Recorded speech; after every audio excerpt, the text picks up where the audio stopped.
This is our COVID Roundup and CDC update for September 27th, 2024. Starting off with the NWSS wastewater surveillance program through the CDC. For wastewater facilities at or near the highest levels they've ever recorded is dropped from about 22% down to 12%, where about 45% of facilities are at high levels and about 47% of facilities are at moderate levels. Next, looking over to the COVID genetic surveillance program, we see that KP3.1.1 has increased once more to about 55% of variance in proportion, and there are two important things of note.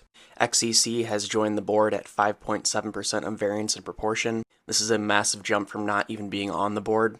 And then something that's very concerning to me is XBB is making up 5% of variance in proportion right now.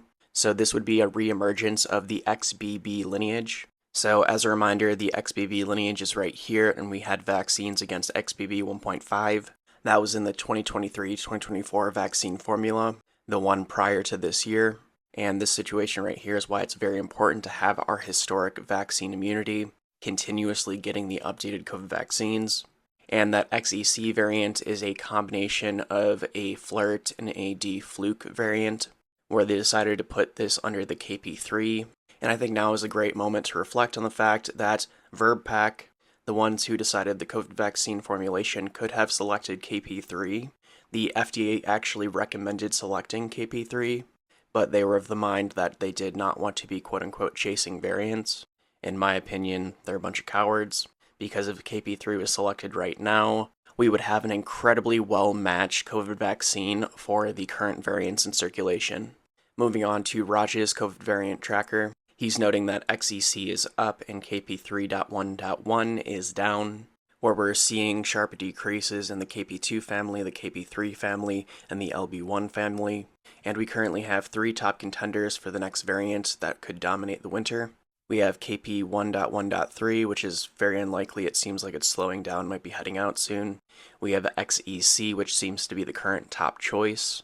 And then we have MC, not the hammer, but a new COVID variant clade. So I think these two are going to be the ones to watch.